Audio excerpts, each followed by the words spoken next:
Olá, boa noite, pessoal. Eu sou...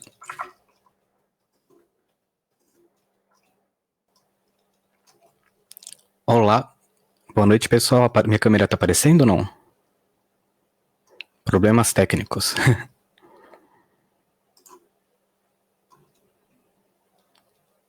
Ih, gente, só um minutinho que deu algum problema técnico. A câmera estava funcionando até agora. Bom, enquanto minha câmera decide aparecer, eu sou o Luiz Fernando e esse é o Dicas de Carreira, primeiro passo rumo ao desenvolvimento full stack, uma iniciativa da EBAC. Tá todo mundo aí conseguindo me ouvir pelo menos? Vocês estão conseguindo me ouvir bem? Avisem aí no chat se vocês estão conseguindo me ouvir e aproveita e conta pra gente de onde vocês são, se vocês já estão na área, se vocês querem entrar no ramo. A minha câmera tá aparecendo para vocês ou tá aparecendo só o Wzinho lá em cima?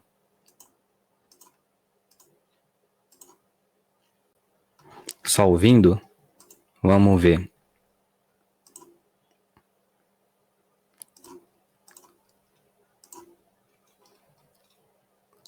Tá, talvez é que houve uma pequena mudança na plataforma. Agora tá aparecendo a câmera? Ah, perfeito. Teve uma pequena mudança na plataforma nesses dias e a gente está tentando se entender com o que está acontecendo. Bom, vocês podem ficar à vontade aí no chat, podem falar de onde vocês são, se vocês já estão na área ou não, e a qualquer momento, se vocês tiverem alguma dúvida ou alguma pergunta pertinente à área, vocês podem deixar aí no chat que eu vou marcando como questão e o Rafael vai poder ver depois. Mas vamos lá, vamos falar um pouco sobre a EBAC. A EBAC é uma escola de arte e tecnologia que oferece cursos de iniciação e especialização e bacharelado, nos formatos presencial, online ou híbrido. Todos os nossos cursos são desenvolvidos e aplicados pelos melhores profissionais do mercado. O grande diferencial da EBAC é que nós não vendemos apenas cursos, mas oferecemos para todos os nossos alunos a oportunidade.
O áudio voltou?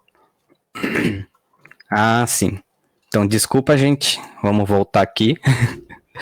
Pequeno problema técnico, do nada o meu computador decidiu... Ah, agora a câmera voltou também. Decidiu que o áudio e o vídeo tinham parado. Então, desculpa pelo problema técnico, vamos recomeçar. Agora sim, gente. Vocês podem deixar aí no chat de onde vocês são, falar se vocês já estão na área ou não, se vocês querem ingressar na carreira, se vocês estão migrando. Se vocês tiverem qualquer dúvida a qualquer momento, eu vou estar acompanhando vocês no chat, vou separar as questões para o Rafael poder responder vocês. E vamos refazer a introdução, desculpa pelos problemas técnicos. A EBAC é uma escola de arte e tecnologia que oferece cursos de iniciação, especialização e bacharelado, tanto nos formatos presencial, online ou híbrido. Todos os nossos cursos são desenvolvidos e aplicados pelos melhores profissionais do mercado. O grande diferencial da EBAC é que nós não apenas oferecemos cursos, mas oferecemos para todos os nossos alunos a oportunidade de alcançar os seus sonhos e dar início a uma carreira de sucesso. Por conta disso, todos os nossos professores são profissionais de destaque em suas áreas, e as nossas aulas são direcionadas para o aprendizado na prática. Hoje a gente vai falar sobre uma das nossas profissões, né, o engenheiro front-end. É uma carreira promissora e bem paga. À medida que novas tecnologias surgem e se tornam populares, essa profissão cresce cada vez mais, junto com as oportunidades no mercado de trabalho. E hoje eu trago para vocês o curso de profissão de engenheiro front-end. Domine as principais tecnologias front-end, desenvolva uma carreira promissora e tenha oportunidades de trabalho no mundo todo. Com esse curso, você aprenderá a produzir layouts de produtos digitais, criar aplicativos web e trabalhar com HTML, CSS e JavaScript, tornando assim um desenvolvedor front-end completo. E tudo isso sob a orientação de Marcelo Cavalcante, engenheiro front-end do PagSeguro. Agora vamos ver, pessoal Ituporanga, Osasco, pessoas querendo entrar na área, pessoas que estão migrando na área, legal. Hoje eu trago para vocês uma oportunidade, uma oferta exclusiva para quem está participando do nosso webinar hoje. Vocês vão ver que vai aparecer em algum lugar na telinha de vocês, se não aparecer é só vocês darem um toque para quem estiver no celular, um botãozinho. Nesse botãozinho, nós estamos oferecendo uma oferta exclusiva. Esse curso que nós falamos sobre profissão engenheiro front-end, ele está saindo pela metade do preço. Vocês podem clicar no botão com a maior tranquilidade. Clicar nesse botão que apareceu aí na tela de vocês agora, não vai fazer a matrícula automática no curso. Ele só vai encaminhar vocês para uma tela que vai indicar que vocês têm interesse e que vocês vão poder tirar todas as dúvidas com o nosso pessoal, ver mais informações.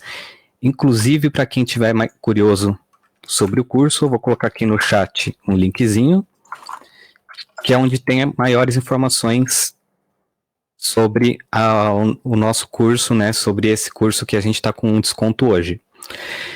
Quando vocês clicarem no botão, vocês vão perceber que a nossa equipe vai entrar em contato com vocês vão poder tirar todas as suas dúvidas antes de fazer a matrícula, então vocês podem ficar tranquilos. Hoje, no nosso Dicas de Carreira, nós vamos receber o Rafael Bessen. Ele é engenheiro full stack, mestre em ciência da computação pela Universidade Federal de Santa Catarina, né? Se eu não estiver falando errado. Ele possui mais de 13 anos em desenvolvimento de software e gestão de equipes, mais de 10 anos de experiência trabalhando com startups, além de 7 anos em experiência com gerenciamento de produtos e equipes, além de tratar com relacionamento com clientes. Então, nós vamos dar boas-vindas para o Rafael. Vamos ver se a câmera dele aparece de primeira. Ah, o dele deu de primeira, não deu o mesmo problema que eu. Então, vamos dar boas-vindas para o Rafael. E se vocês tiverem qualquer dúvida durante o decorrer da apresentação dele, eu não vou estar aparecendo aqui na tela, mas eu vou estar acompanhando tudo que vocês estão falando aqui pelo chat, beleza, pessoal?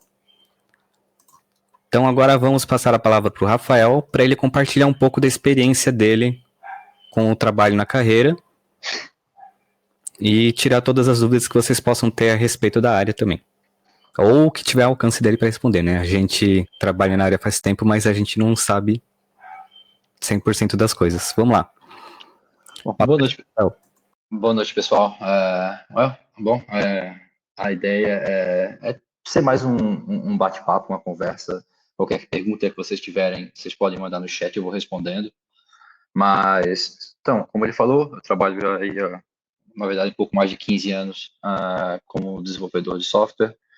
Na minha carreira aí, já trabalhei desde empresas públicas até startups. Eu já tive minha startup, já fui full stack, já fui CTO de algumas empresas. E hoje eu trabalho na AI Studio, que é uma empresa da Califórnia. Nosso headquarter é em Los Angeles. Mas eu trabalho a maior parte do tempo remotamente aqui do Brasil. E hoje eu vim falar para vocês um pouquinho mais da carreira de Full Stack Developer. A gente vai abordar aí tudo front-end, back-end e Full Stack. Então, basicamente, um desenvolvedor Full Stack é o que eles chamam de pau para toda obra, né? É o desenvolvedor que vai atuar em todas as camadas do produto. Então, a gente começa trabalhando, a gente constrói desde as telas que vocês estão vendo até a parte de banco de dados, infraestrutura em que o sistema vai rodar. Hoje não se vê mais em servidores, mas sim em Amazon ou Google Cloud, ou qualquer sistema de cloud. Mas todo mundo começa por algum lugar, né? Então, geralmente a gente, hoje, pelo menos, se começa trabalhando ou no front-end ou no back-end depois, se fizer essa opção de migrar para a carreira de full stack, a gente, com mais experiência, engloba tudo. Tem muita gente que fala que o full stack é um ornitorrinco, né? Não é um pato, não é um mamífero, não, é um bicho lá que não faz nada direito. Mas, na verdade, existe uma tendência hoje de, ao invés de exigir mais e mais e mais especialização de desenvolvedores, se fala em profissionais mais generalistas, e o importante é que eles saibam como resolver problemas, claro, de maneira eficiente e eficaz, resolver problemas de maneira adequada, e não simplesmente um cara que só vai atuar em um pedacinho do software. Se a gente está trabalhando, tá com um produto e algum problema acontece, ou a gente precisa entregar uma nova feature para o cliente, é muito mais rápido fazer isso se uma pessoa ou duas fizerem todo o trabalho, desde pegar os designs, os mockups do designer e montar tudo e entregar o negócio pronto, do que o front-end pega o mockup, faz o código, passa para o back-end, faz o código do back-end, passa para o SRE que vai fazer o deploy, fazer toda a integração.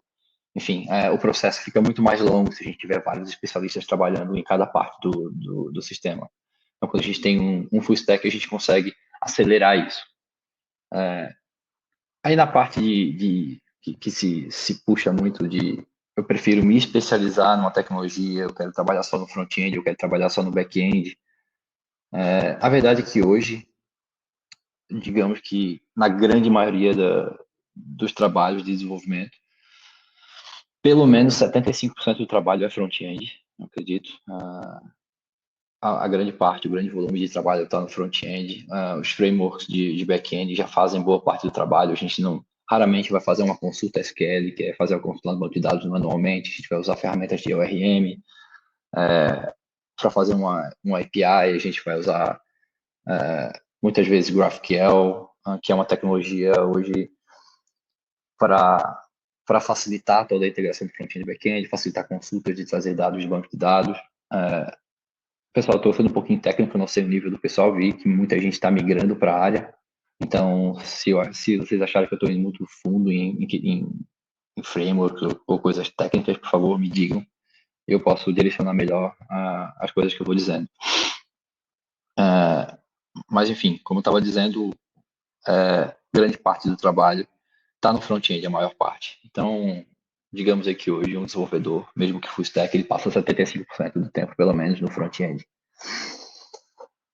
E é o front-end que o usuário vai ver, né? O cliente. É lá que a gente vai estar interfaceando com o usuário final. É a partir do front-end que o consumidor vai definir a experiência dele com o produto que você criou. Legal, então quero ser um especialista em front-end, não quero trabalhar com back-end, já que eu quero que as pessoas vejam meu trabalho, eu não quero que as pessoas... Não estou preocupado com o que está rodando por trás dos panos, eu quero fazer essa interface com as pessoas e que eles vejam meu trabalho. Legal, mas no back-end a gente também tem toda a parte de performance, integrações. Se tu recebe um SMS de um produto, isso está rodando no back-end, não está rodando no front-end. Né? A gente tem interações no back-end também, ou seja, e-mail, SMS, qualquer integração que aconteça, geralmente acontece no back-end. E as tecnologias de back-end e front-end sempre andaram muito juntas, e hoje não é diferente, né? Se a gente olhar para, sei lá, 10 anos atrás, se trabalhava muito com Java, 10, 15 anos, e no front-end a gente usava o HTML, mas as coisas eram em frameworks como Strut, Java Server Faces e outras coisas. E muita gente foi lá e se especializou nesse framework, se especializou nessas linguagens, e depois hoje atualmente não se usa mais esses frameworks, né? É o problema que eu vejo com especialização. Então, hoje as tecnologias que mais se usa para desenvolver o front-end, digamos, React, Angular e Vue.js. E tem muita gente se especializando nisso. A gente vê gente que se diz especialista em React, mas não sabe a diferença entre um map, um reduce e um for each. Que é, basicamente, primeiro tem que aprender a JavaScript, que é a linguagem que essas ferramentas que esses frameworks ou bibliotecas vão utilizar, para depois tu aprender a biblioteca. Tu sabendo a linguagem, para tu aprender o novo framework, vai ser bastante, não simples, mas a curva de aprendizado é bem mais leve, assim, digamos. Então, quando a gente se especializa muito numa tecnologia específica, a gente fica à mercê desse risco de essa tecnologia ser substituída a qualquer momento. Como eu falei, hoje Angular, Vue e React são as tecnologias do momento. Angular, Vue, React Native, enfim. Mas talvez em 2 anos os frameworks mudem e isso fique ultrapassado. E quem gastou, investiu tudo que tinha para se especializar nessas tecnologias, vai ter que virar especialista numa coisa totalmente nova e se não souber o que está acontecendo nas outras coisas, vai ficar complicado para esse profissional. Então, hoje se valoriza um pouco mais profissionais que têm uma base boa, que podem aprender coisas novas e são flexíveis e generalistas o suficiente para entender o que está acontecendo no software, independente da linguagem, do framework que tá sendo usado. Então, hoje eu trabalho mais com React, mas se eu for atuar no sistema que usa Angular ou Vue, eu não vou ter nenhum problema atuando com isso. Talvez eu precise de 1, 2 dias para me localizar ali e começar a entregar alguma coisa com uma qualidade mais elevada, mas a curva de aprendizado é bem menor do que se tu começar do zero, né? E como eu estava dizendo, antes se usava struts, JCF, tudo isso era Java. Não se usava framework separado, um framework para back-end, um framework para front-end. Hoje é mais comum a gente ver tecnologias bem distintas, né? A gente separa bem o front-end e o back-end, a gente tem inclusive bases de códigos separadas para o back-end e para o front-end. Mas a gente pode usar o JavaScript no back-end e no front-end, ou a gente pode usar o JavaScript no front-end e usar no Python, Ruby on Rails ou qualquer outra tecnologia no back-end. Elas são totalmente desacopladas. Ninguém tem nenhuma pergunta? Ninguém tem uma dúvida sobre mais específica? Senão eu continuo seguindo minha linha de raciocínio. Enfim.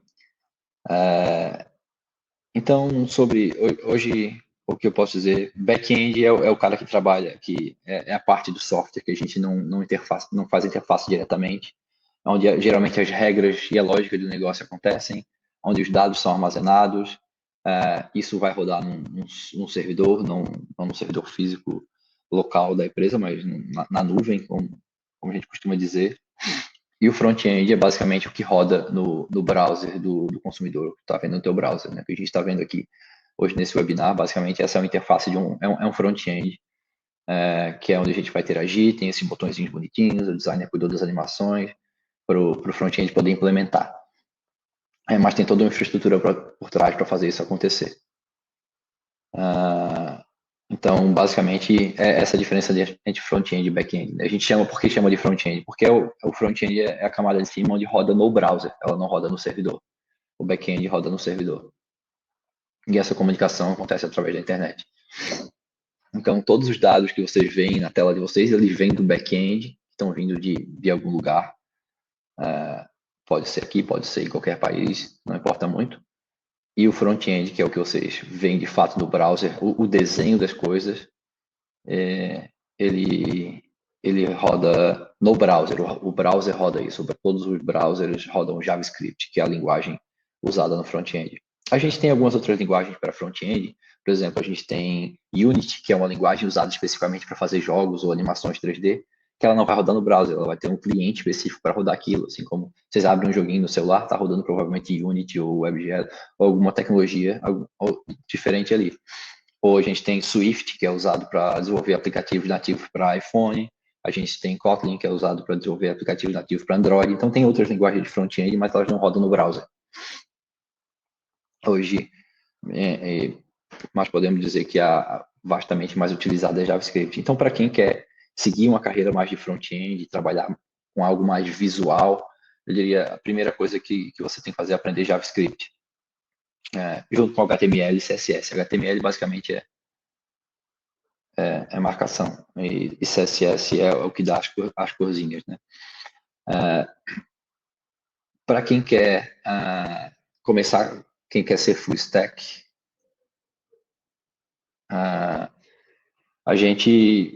você pode escolher, tanto faz, começar pelo back-end e front-end, ou pode começar pelos dois.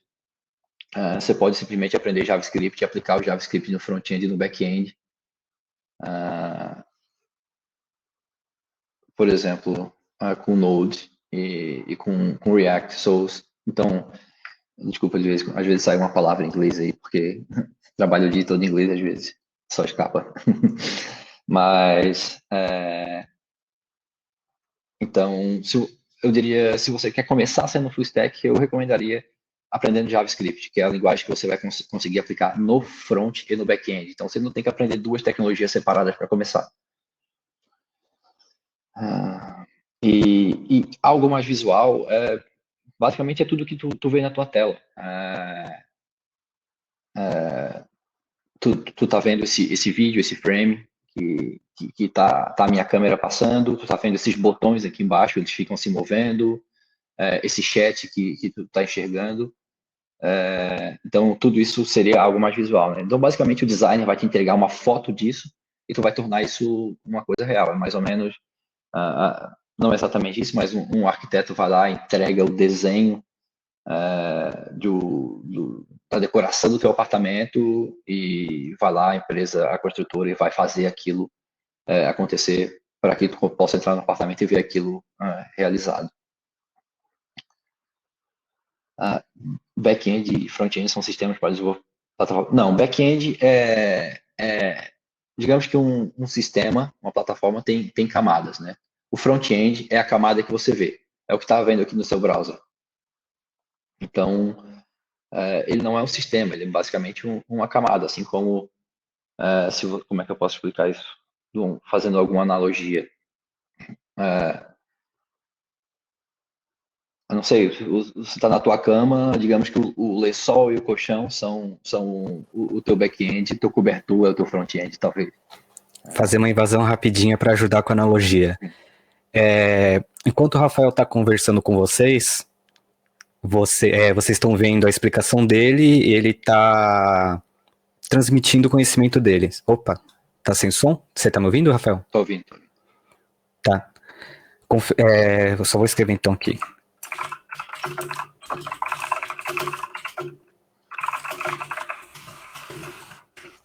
Então, o front-end, nesse caso, a participação está sendo o Rafael. Ele está participando, transmitindo o conhecimento dele para vocês.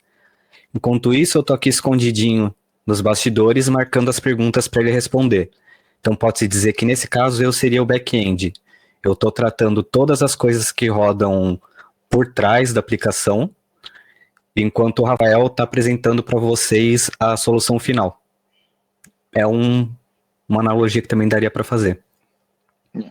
Acho que talvez até tenha uma melhor. Quando tu vai num show, tu vê a banda tocando aquilo ao front-end, mas tem toda uma equipe trabalhando por trás, tem todos os equipamentos que geram o som. Aquilo seria o back-end, né? Aquilo que faz as coisas funcionarem. E tem a banda ali na frente para que tu tá vendo de fato. Então, essa é a diferença. Mas são camadas, então não são sistemas para desenvolver as plataformas. São basicamente as camadas da plataforma. E a gente usa tecnologias para desenvolver essas camadas. Para quem quer começar trabalhando como full stack, eu recomendaria começar com JavaScript. Depois expandir para outras linguagens. Eu sempre recomendo que um desenvolvedor conheça mais de uma linguagem de programação. Raramente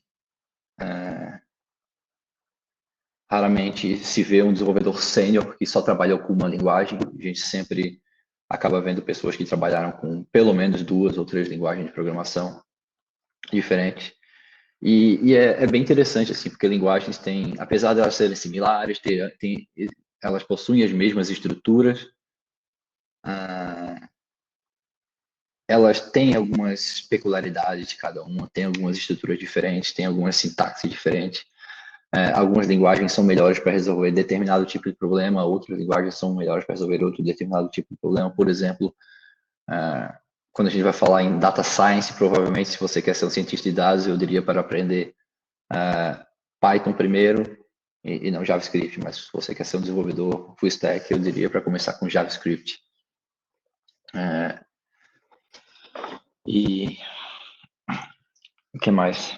Bom, seguindo o roteiro que a gente tinha falado, basicamente, a gente tinha falado front-end, back-end, até carreira internacional, né?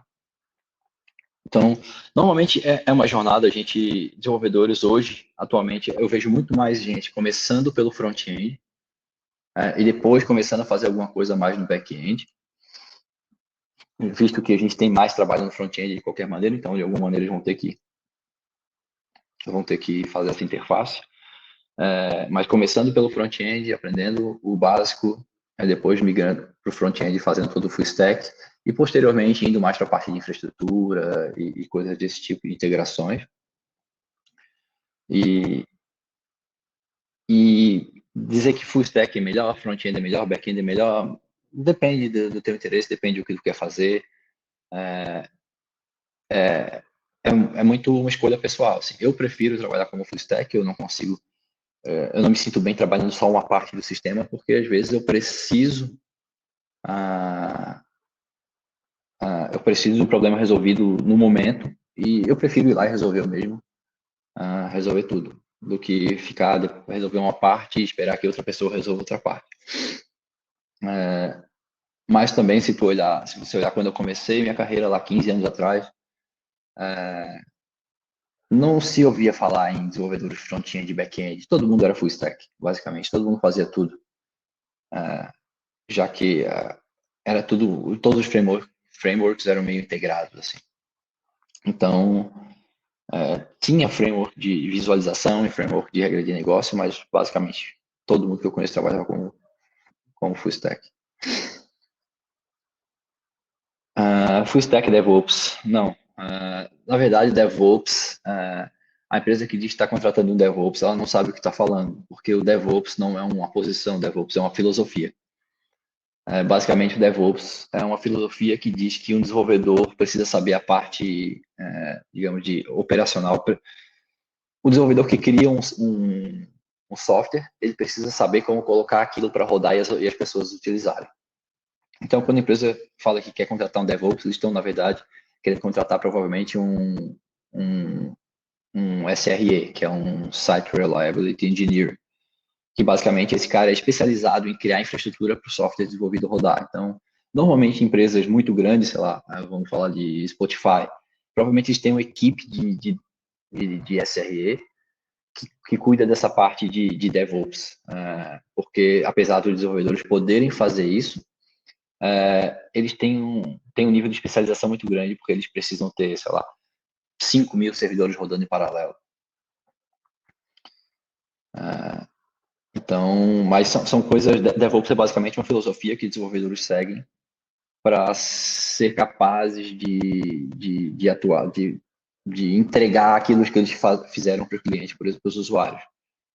Diferente de existia a figura do administrador de sistemas, né, que na verdade era o cara que instalava o sistema operacional e cuidava de tudo isso numa sala cheia de computadores. Hoje, como a gente tem a Amazon, ou o Google Cloud, o Microsoft Azure, a gente não vê mais DevOps, a gente não vê mais administrador de sistemas, a gente não vê mais DBAs. Claro, essas empresas de infraestrutura provavelmente têm gente especializada nisso, mas são normalmente empresas não contratam, tu não vê muitas vagas dessas abertas por aí. Então, o DBA também era um cara extremamente especializado no banco de dados. Quando precisava fazer uma alteração só na estrutura de dados ou alguma rotina do banco de dados, era o profissional que era especializado nisso. Hoje a gente não vê mais isso também. Tudo isso é gerenciado pelos sistemas em cloud, os plugins ORM, que é uma camada basicamente de especialização para tu não precisar lidar muito com as consultas de banco de dados. Eles fazem isso de maneira mais automatizada para ti, tu só trabalha no nível de negócio com ele, tratam tudo isso, e a gente não precisa de ninguém com essa especialização. O próprio desenvolvedor consegue resolver esse problema. Então, essa filosofia de DevOps é basicamente que o desenvolvedor é capaz de criar o produto e entregar ele para o consumidor.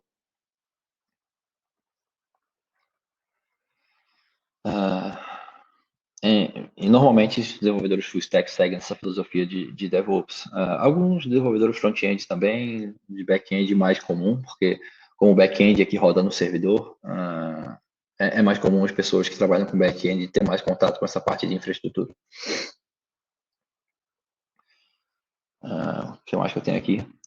Bom, e aí tem algumas coisas que eu acho que principalmente para quem está entrando na carreira de programador, eu acho que ninguém fala muito, mas eu gosto de falar, que acho que às vezes antes ou ao mesmo tempo, ou até antes de começar a programar, desenvolver, estudar programação, eu acho que é primordial um desenvolvedor saber falar inglês, estudar inglês.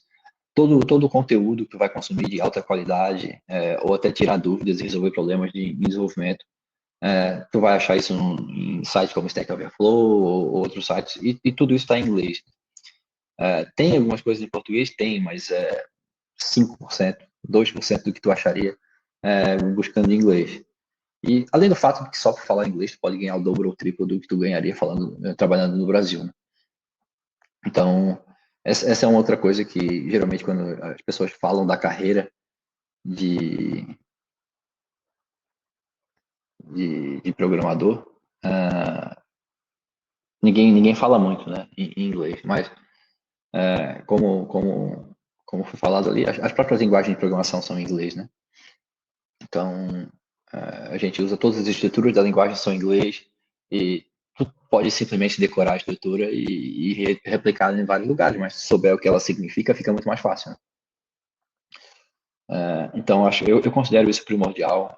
Hoje aqui na EA, a gente está sempre buscando contratar mais gente e a gente tem uma dificuldade grande em contratar no Brasil, porque tem muitos desenvolvedores que se consideram sênior e não conseguem falar inglês.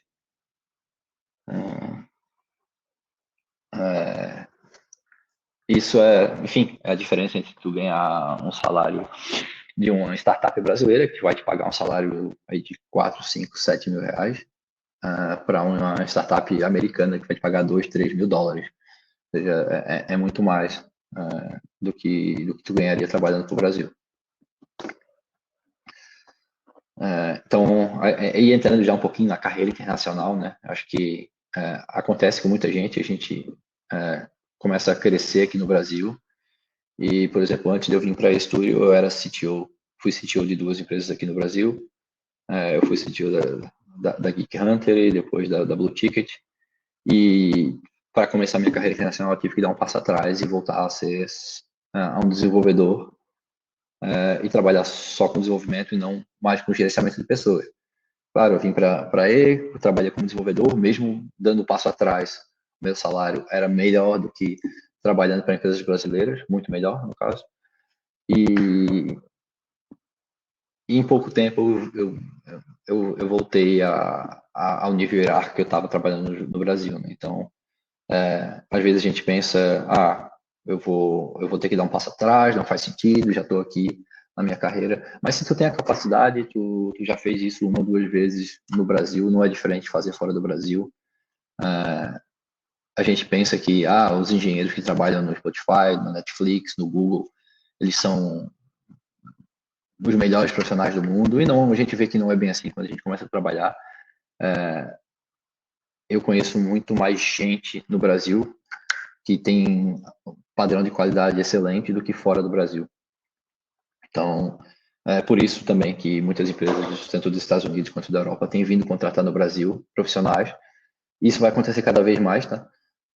Porque as pessoas aqui, a gente tem que se virar muito por falta de recurso. Para eles assinarem um serviço que custa $500, é barato. Pô, uma API que a gente precisa usar, que é a empresa, né? Precisa usar alguma coisa nesse sentido. Para uma empresa brasileira, uma startup brasileira assinar um serviço de $500 é muito caro. Eles podem contratar alguém com esse valor quase. Então, eles preferem contratar alguém e fazer tudo manualmente. Então, a gente acaba aprendendo e pegando mais experiência. Quando a gente tem falta de recurso, a criatividade aparece, a gente acaba aprendendo a se virar melhor. Então, acaba que eu vejo que isso influencia positivamente a capacidade dos profissionais no Brasil. E muitas empresas de fora têm vindo buscar profissionais aqui. Por isso e por causa do preço também, né? Não dá para não falar disso. É muito mais barato contratar aqui do que contratar lá. Apesar de que empresas na Europa pagam praticamente o mesmo salário lá e aqui. Ah, e aí, quando a gente abre essa parte para a carreira internacional, é bem interessante, sim, ver como as coisas funcionam diferente em outras empresas. O mindset deles é bem diferente do mindset das empresas do Brasil, que basicamente eles não estão preocupados em quanto eles vão gastar, eles estão preocupados no lucro que eles vão ter isso. Então, eles fazem investimentos muito mais pesados que empresas daqui. As coisas funcionam de uma maneira muito mais rápida, o acesso a dinheiro de investidores é muito mais rápido, a ascensão de carreira é muito mais rápida, tudo acontece de maneira muito rápida. Então, é bem interessante, assim, eu acho que eu sempre digo que é um caminho sem volta a partir do momento que começou a trabalhar com uma empresa de fora. Claro, uma empresa bem estruturada, nem todas as empresas que vêm contratar no Brasil são empresas excelentes também, empresas que são startups e, infelizmente, a maioria das startups falha. Mas, de qualquer maneira, é uma experiência interessante conhecer outras culturas, mesmo sem sair do Brasil, e também é uma oportunidade para ir para fora, né? A gente vê aí várias empresas, eu conheço, sei, muito do pessoal que fez faculdade comigo, acho que deve ter 2 ou 3 morando no Brasil ainda, e eles são CEO, CTO de empresas, e os outros estão quase todos fora do Brasil, morando ou na Austrália, ou nos Estados Unidos, ou na Europa, enfim.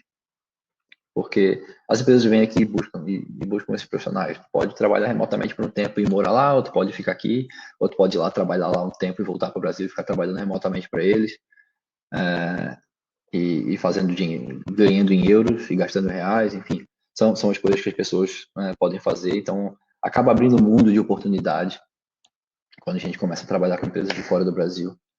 E é outra dos motivos que eu sempre digo que desenvolvedores que é extremamente importante aprender inglês, né?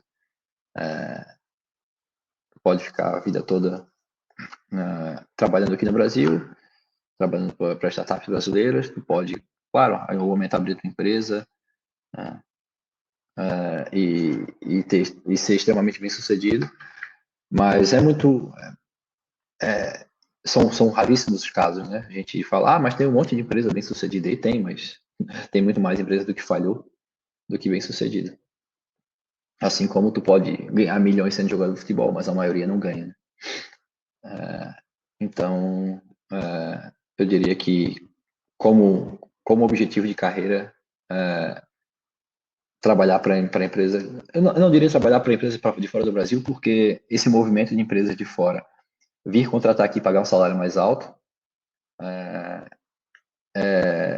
está forçando que as empresas do Brasil paguem salários mais altos também para poder concorrer. E, se não fosse isso, as empresas daqui estariam perdendo muitos profissionais. CTO. Perguntaram aqui o que é CTO. CTO é Chief Technology Officer, que basicamente é o diretor de tecnologia da empresa. Geralmente é um dos founders da empresa, é o cara técnico que vai comandar toda a parte de tecnologia, às vezes tecnologia e produto. Então, quando a gente fala de tecnologia e produto, tecnologia é basicamente a parte de engenharia, são os desenvolvedores, pessoal de infraestrutura, pessoal técnico, e produto é a parte de experiência de usuários, design, e pensando muito mais no usuário, né? Então, geralmente o time de produto passa o projeto deles para o time de engenharia, e o time de engenharia executa isso, né? Da mesma maneira que um arquiteto passa para a construtora executa. Então, o CTO basicamente é o diretor de tecnologia, acima dele só está o CEO, que é o diretor executivo, né?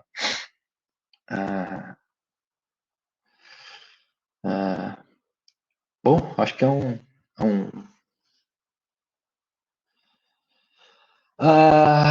eu nunca vi ninguém falar bem do Firebase. A gente, semana passada, estava discutindo de adicionar ele no projeto, mas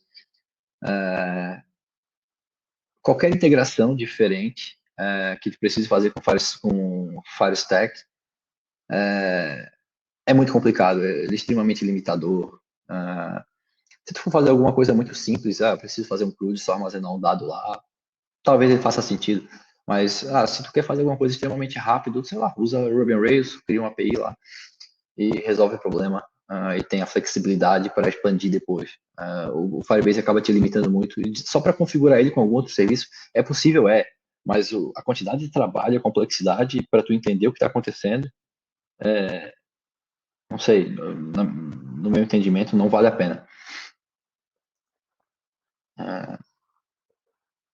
Então, eu diria, legal usar para testes, mas eu nunca vi ninguém usar com sucesso em produção e dizer que foi uma boa escolha.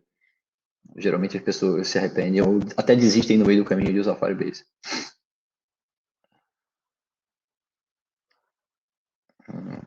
Alguma outra pergunta? Não sei como é que tá meu tempo aí também.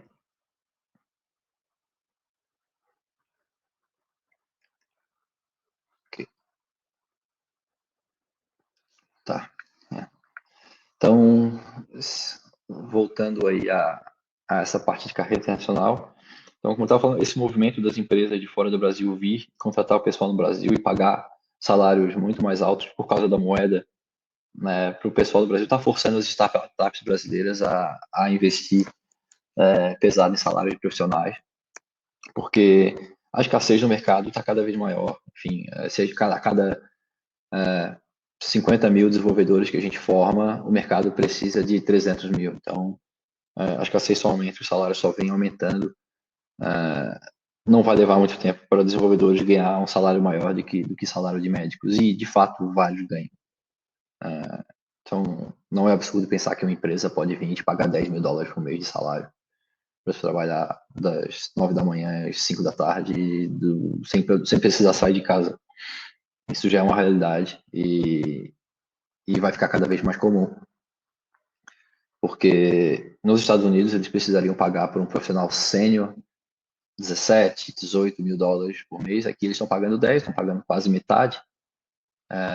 Então, para eles é excelente o profissional do mesmo nível e fala o mesmo inglês, eles não precisa estar lá para fazer a mesma, para ser o desenvolvedor, não precisa ter reunião presencial com o cliente, muito menos agora em tempo de pandemia. Então, claro, ninguém vai começar ganhando um salário desse, né? A gente tem um caminho para seguir aí, mas conseguir um salário de 2, 3 mil dólares não é nada absurdo, não é nada que o profissional com 2 anos de experiência não consiga, né? Desde que fale bom inglês e tenha um bom desempenho nesses 2 anos, né? Então, as empresas que estão sendo forçadas, a gente já tem fintechs com investimento, empresas que estão bem investidas pagando salários aí de 20, 30 mil reais para desenvolvedores mais sênior. Mas ainda assim, 20, 30 mil reais não consegue chegar no salário de 10 mil dólares ou até mais. O Google recentemente estava oferecendo aí 17 mil dólares para o pessoal trabalhar remotamente do Brasil. Então, eu já acho que quando o cara oferece um salário de 17 mil dólares para contratar alguém trabalhando remotamente, é um pouco de desespero, porque se ele oferecesse 8, 10 mil dólares já seria suficiente, eu acho. Mas eles não querem correr riscos, eles querem contratar as pessoas e que as pessoas fiquem lá. Então, esses movimentos estão acontecendo, o salário vai ficar cada vez mais globalizado, e as empresas que não tiverem capacidade de pagar isso simplesmente não vão conseguir crescer, porque não vão ter profissionais. Então, por isso eu digo que trabalhar saber o inglês é extremamente importante para a profissão. Não, acho que da minha parte, um resumo geral aí do que tinha para passar. Se vocês tiverem mais perguntas ou qualquer coisa, estou à disposição. Enquanto vocês vão deixando as perguntas aí, vamos deixar o Rafael tomar um fôlego, tomar uma aguinha. Ele já falou bastante tempo seguido, né? Vamos deixar ele dar uma pequena pausa. E se você tem vontade... Opa! Desculpa. Cortando. Tá. Se vocês têm vontade de aprender, eu saber o que um engenheiro front-end faz ou migrar para essa carreira, uma das sugestões que nós temos, é claro, que é o nosso curso aqui de profissão engenheiro front-end da EBAC. O que você vai ver no nosso curso? Você vai conhecer a estrutura do HTML, CSS, e vai conhecer algumas linguagens e frameworks de Bootstrap e criar interfaces mais inteligentes e responsivas, apresentando as informações para os usuários finais, né, da maneira mais ágil, mais otimizado possível. Você vai dominar as ferramentas fundamentais para simplificar a navegação e habilitar essas ferramentas nas suas interfaces para que elas fiquem funcionais e interativas. Além disso, você também vai criar soluções complexas com JavaScript, Bootstrap, Node, React e Vue. São algumas das frameworks que o Rafael tinha comentado com vocês durante a apresentação. Vocês também vão aprender a criar páginas web que são igualmente bonitas, lindas, em qualquer navegador ou dispositivo, seja ele num desktop, num celular, num tablet. Tem gente que, por exemplo, está assistindo a gente agora pelo celular, tem gente que pode estar no notebook, tem gente que pode estar usando um tablet agora para assistir a apresentação.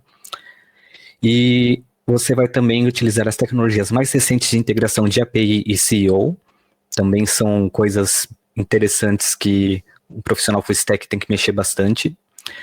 E vai criar aplicativos interativos com JavaScript, jQuery e aplicativos responsivos, né, com React e Vue.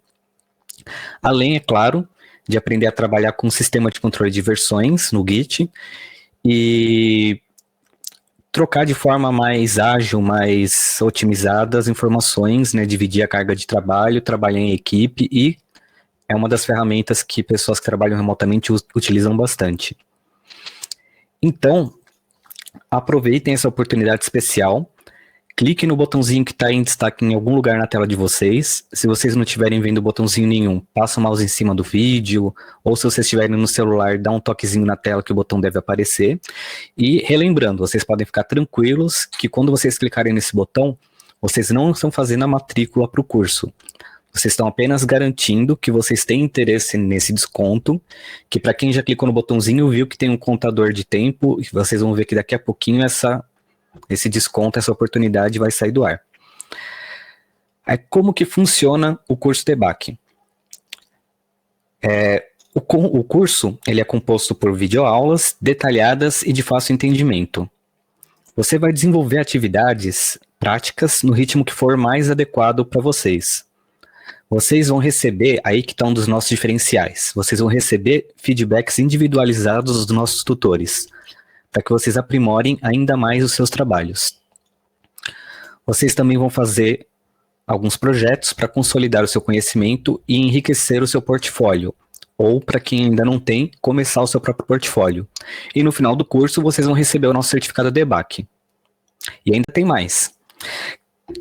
Como o Rafael comentou que inglês é uma coisa importante, quem faz a matrícula NEBAC ganha um mês no curso na EF English Live, com acesso a 16 níveis e certificado reconhecido internacionalmente.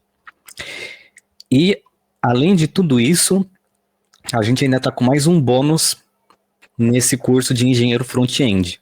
Vocês vão ganhar, totalmente gratuito, o nosso curso de Figma. Então, vocês vão descobrir como utilizar um software de ferramenta como ferramenta de trabalho, né? Vocês vão ver coisas bem interessantes aí no Figma.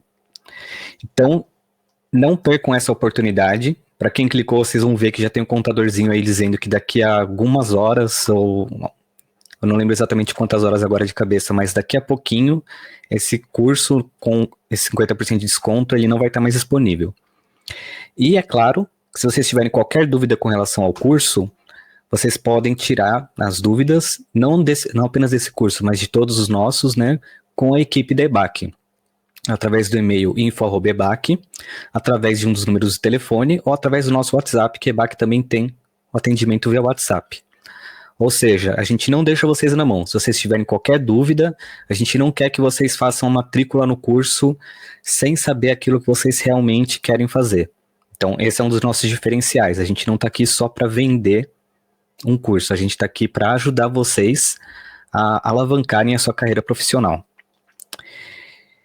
E, antes da gente voltar agora com o Rafael, eu também quero convidar vocês para a nossa apresentação de amanhã. Amanhã a gente vai falar com o Gabriel Guzzo sobre estratégias de testes de software.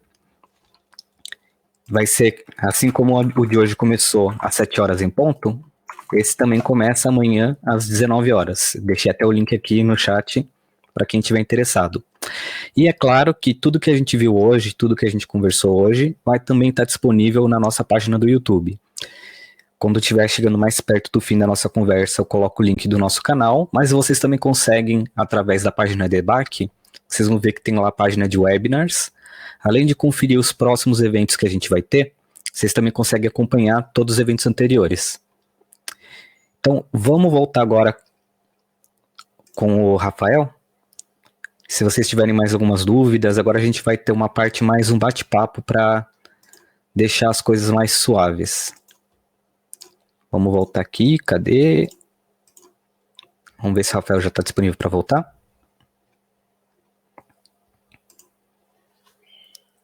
Prontinho, apareceu. Alguém ficou com alguma dúvida? Tem algum tópico que ele comentou que vocês não entenderam muito bem? Alguma coisa que vocês querem saber mais detalhes? E se vocês tiverem alguma dúvida, não precisa ficar com vergonha. Ter dúvida não é uma coisa para se envergonhar. Talvez uma dúvida que vocês tenham, que vocês podem considerar que é uma coisa simples, pode ser a dúvida de mais alguém. Olha aí. Graduação de forma positiva. A gente tem, por exemplo, trabalhando comigo, eu tenho até gente formada em filosofia. E é extremamente positivo. Uma coisa que hoje em dia as pessoas não falam, e se tinha muito estereótipo de desenvolvedor como uma pessoa extremamente introvertida que ficava escondido atrás de um monte de computadores. E não é verdade. A comunicação é algo tão importante quanto as skills técnicas hoje em dia. Então, por exemplo, para trabalhar na Studio, a gente pode ser o melhor desenvolvedor do mundo. Se ele não conseguir se comunicar bem, trabalhar com o cliente e conversar com o cliente, entender as necessidades, ele não serve para a gente. Então, comunicação é no mínimo tão importante quanto skills técnicas. Agora, se você pensa em seguir uma carreira de desenvolvedor, é muito mais fácil se você for para uma área de exatas. Então, não precisa ser necessariamente sistema de informação ou ciência da computação. Pode ser engenharia elétrica, engenharia de automação, qualquer engenharia ajuda bastante com isso. Nos cursos de ciência da computação, sistema de informação e correlatos, você vai ser mais exposto desde o início a linguagens de programação. Então, você talvez aprenda a linguagem de programação de mais alto nível para web, enquanto na engenharia você vai aprender mais Python, C, talvez Rust, linguagens que são mais específicas para a área, mas a lógica se aplica se você quiser correr atrás para estudar e disser eu sou um bom desenvolvedor e tiver um currículo de um engenheiro ou de alguém formado em ciência de computação, não importa muito. Tá, e uma coisa que você comentou que talvez alguém deve ter ficado com a pulguinha atrás da orelha e não deve ter perguntado. Você falou linguagem de alto nível. Para quem está começando na área agora e não sabe o que é, você conseguiria definir de uma forma bem simples o que é alto nível, baixo nível? Bom, se você não conseguir, eu posso te ajudar também. Tá tranquilo. Estou só pensando de uma maneira bem fácil. Mas uma linguagem de baixo nível é uma linguagem de programação sendo interpretada que é interpretada por máquinas, que é algo mais para tu programar um chip, para tu programar um dispositivo extremamente pequeno, não sei, para programar um sensor, programar um porteiro eletrônico, uma coisa desse tipo. Então são linguagens que são muito mais trabalhosas de você escrever o código, mas elas têm uma performance muito maior, porque elas são compiladas para a linguagem de máquina. Agora, linguagens de alto nível são linguagens onde você precisa escrever menos, elas têm uma estrutura melhor, elas são muito mais próximas da linguagem natural do que a linguagem de baixo nível. O problema, digamos, com a linguagem de alto nível é a performance, que ela é um pouco pior, normalmente elas são interpretadas. Então, a JavaScript, que é a linguagem que roda no browser, ela não roda direto no processador do seu computador, ela roda em cima de alguns interpretadores, então a performance é um pouquinho pior. Ela exige muito mais memória RAM, muito mais processador, mas para você criar alguma coisa com ela, é muito, muito mais rápido, muito mais fácil. Sim. Para quem também ainda não entendeu, uma forma bem simples de dizer a linguagem de baixo nível a de mais baixo nível que existe é programar em binário. Aí tem o assembler, que você usa código hexadecimal. Alto nível é uma linguagem mais parecida com a linguagem humana. Por isso que o Rafael comentou do inglês. Todas as linguagens de programação que são constantemente utilizadas, né, as mais utilizadas, são de alto nível, e elas utilizam o inglês como base, porque a linguagem é o idioma mais utilizado mundialmente, vamos dizer assim, é o mais fácil das pessoas compartilharem os conhecimentos. Então, para quem foi o Patrick que falou mais cedo, eita, com relação ao inglês, ter que entender inglês, não é tão traumático assim, no começo o volume de informação pode parecer grande, mas assim como para qualquer coisa de aprendizado, a partir do momento que você entendeu o conceito, entendeu como funcionam as coisas, pegou a base, conseguiu entender o contexto, às vezes só de você entender o contexto em que uma palavra foi usada, você pode até não saber o que a palavra significa, mas você consegue entender e participar de uma conversa ou interpretar um código que alguém fez.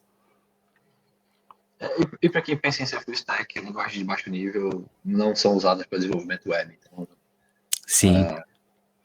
eu diria que elas estão cada vez menos comuns. Engenheiros usam ela no dia a dia.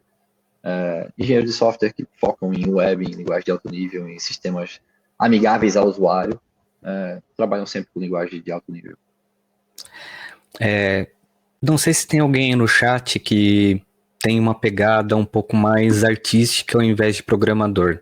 Tipo, alguém que até tem interesse em se envolver um pouco com código, mas prefere mexer com uma parte mais visual. A Shelda, por exemplo. O que você recomendaria uma pessoa que tem esse perfil estudar?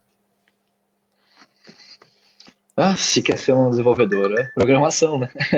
Mas, enfim, quem vai trabalhar a parte mais artística é o designer, não é o desenvolvedor front-end. Dizer que o desenvolvedor vai fazer o design é igual dizer que o pedreiro vai fazer a tua casa ser bonita, né? Até pode ser, mas não vai ser a melhor das opções. Então deixa o designer fazer as coisas mais bonitinhas, fazer o desenho, e o desenvolvedor front-end ele vai executar isso, claro. E o X e o Y são coisas bem diferentes, né? Mas já posso chegar lá também. Mas basicamente, se você quer trabalhar mais com a parte artística, talvez ir mais para o lado do design do que do desenvolvimento, um pouco de noção de front-end, mas, enfim, também existe bastante lógica no front-end. Então, UX e UI, como o Arthur colocou aí, basicamente UI, você fazer o desenho, né? User Interface, a interface do usuário, UI, que basicamente é o desenho em si, né? As cores, parecer bonito, e o UX é User Experience, que é basicamente fazer as coisas serem funcionais. Não basta tu criar alguma coisa que é muito bonita, imagina tu criar um site para tu vender alguma coisa na internet que é extremamente bonito, mas a pessoa que quer comprar não consegue achar o botão de comprar. Então, a UI tá boa, mas a UX não tá legal. Então, ou a pessoa tem que dar muita volta também, tem que clicar no botão, ir para o carrinho, e do carrinho você vai para uma outra tela, da outra tela você vai para outra. Esse fluxo de informações, quando é muito grande, cansa o usuário. Enfim, então tem essa parte, né? Hoje mais comum tu ver designers trabalhando em UX, mas a gente tem cada vez mais gente de áreas multidisciplinares trabalhando como gerente de produto, que é quem se envolve mais em UX, né? A gente vê desde biólogo até pessoal do marketing trabalhando de gerente de produto. Então, basicamente, tu tem interesse pelo negócio em si, né? Tu não precisa ter dons artísticos para trabalhar com UX. Mas a faculdade de design ajuda muito a entender isso. Então, eu consigo trabalhar muito bem com UX, como já fui gerente de produto, eu tenho uma facilidade grande de ver o que o usuário vai fazer sentido ou não, mas com o UI eu não consigo combinar nem a cor da minha camiseta com a da minha bermuda, então já não funciona. Tem perfis diferentes de pessoas. Até como também no front-end, também às vezes dependendo do volume, do nível de complexidade do projeto, tem uma pessoa que fica responsável só pelos scripts, né, só pela parte de JavaScript, e tem a pessoa que fica responsável por fazer o que o pessoal às vezes chama da mexer na perfumaria, ficar mexendo na parte do CSS. Então, eu já trabalhei em algumas empresas, em alguns lugares assim, mas bem sinceramente nunca vi funcionar bem. Depende muito também do projeto, né? Existe, mas você vai ganhar menos e em geral é aquela questão da especialização, né? Amanhã depois vai vir um outro framework que vai substituir isso. A parte de ganhar menos para quem está começando agora também pode não ser totalmente problema. Dependendo do caso, você pode ganhar um pouco de experiência, mas só não se prender a isso, saber que existem coisas além para você poder se especializar, traçar seu plano de carreira e crescer e ganhar salários maiores, como o Rafael estava comentando. Quanto mais você souber, quanto mais você conseguir agregar no serviço que você está fazendo, melhor o seu salário. Mas, por outro lado, eu teria dificuldade de achar agora uma vaga de uma empresa contratando alguém só para trabalhar com CSS que não sabe JavaScript. Exatamente. Não, existe, mas ninguém nunca vê. Ainda mais com o advento de React, o Angular, tem alguns que já tem até no um Bootstrap pronto com toda uma estrutura visual já meio pré-preparada, você só vai lá no código e Tem muda a paleta de cores, de acordo com o que UI o é um designer falou. exemplo, mas tem diversas outras bibliotecas. Eu acho que Material UI é uma das mais usadas. Já tem todos os componentes lá, tem o drop-downzinho para selecionar os itens, tem o screw, enfim, tem todos os elementos lá, pronto, só muda a corzinha dele. É bem isso. Interessante. Alguém tem mais alguma dúvida? Tem mais alguma coisa que quer perguntar para ele?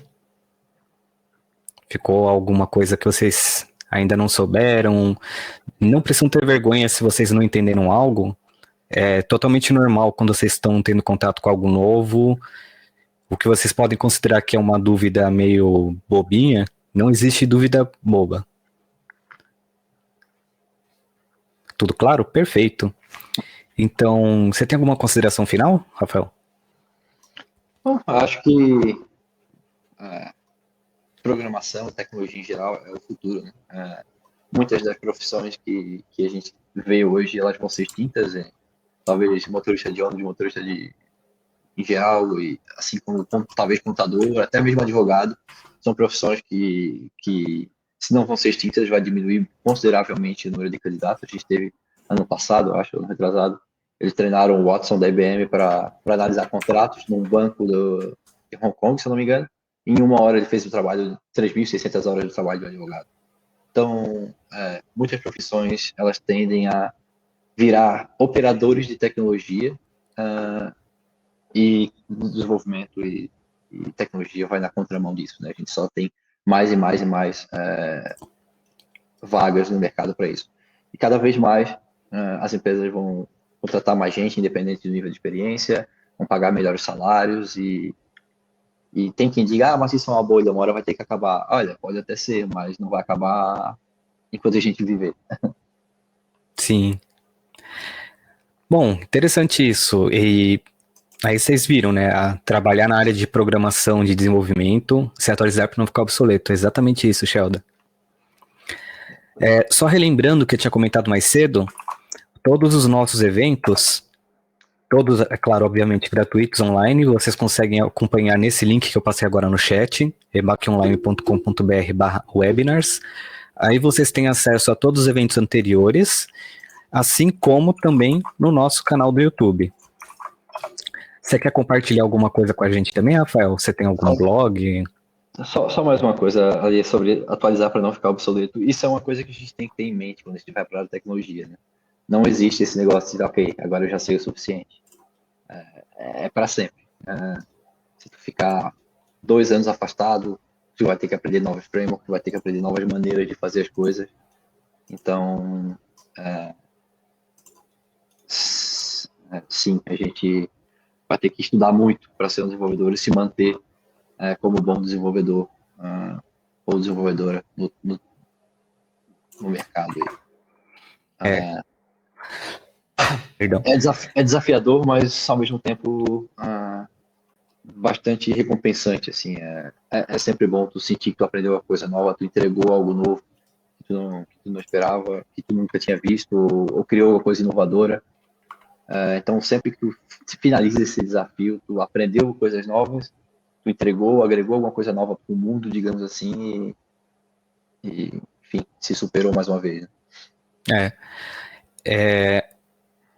O Rafael tinha separado aqui também, para eu compartilhar com vocês, do estúdio que ele trabalha, eles também escrevem, assim como a EBAC, a gente também tem nosso conteúdo, o blog que vocês conseguem acompanhar, tem o blog dele aqui também.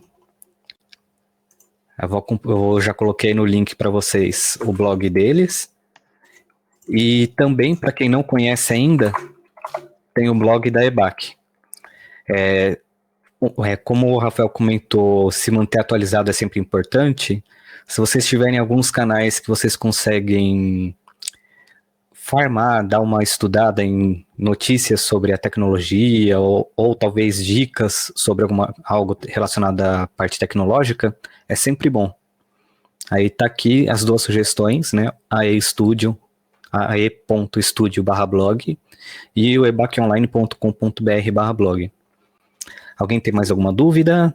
Aproveitem que agora é a hora de tirar dúvida e aproveitem que também que agora são os últimos momentos para vocês clicarem naquele botãozinho maroto que está escondido para vocês conseguirem garantir o desconto de vocês. Nenhuma dúvida?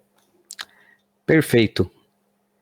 Então, antes de encerrar, eu gostaria de agradecer ao Rafael mais uma vez pela disponibilidade do tempo, por ter aceitado participar aqui com a gente hoje. Foi um prazer escutar suas dicas. E também, é claro, agradecer a todos vocês que ficaram agora até o finalzinho com a gente aqui no chat. Se vocês curtiram a nossa conversa, vocês podem conferir, como eu já convidei vocês mais cedo, no nosso canal no YouTube. E lá a gente tem diversos outros eventos que já aconteceram. E se vocês viram alguma coisa interessante em algum vídeo, não esquece lá de dar uma curtida, deixar comentário. Se vocês não ficaram com dúvida agora, mas depois ficaram com aquela pulguinha atrás da orelha, pode ir lá deixar uma dúvida no vídeo, que se o Rafael não tiver disponibilidade para ver, a nossa equipe também sempre está lá à disposição para tirar as dúvidas de vocês nos comentários. E não esqueçam, aproveitem agora que o desconto que são os últimos momentos. Então, Rafael, mais uma vez, obrigado. Agradeço também a disponibilidade e a oportunidade, e agradeço todo mundo que está assistindo aí. E galera no chat, foi legal a participação de vocês. Sintam-se à vontade para retornar aqui e visitar a gente nos próximos eventos. Talvez, quem sabe, no futuro próximo o Rafael volta aí com alguma outra coisa também para compartilhar com vocês, né? E por hoje é só. Amanhã a gente vai ter as estratégias de testes de software com o Gabriel. E por hoje encerramos por aqui. Boa noite, pessoal. Até a próxima.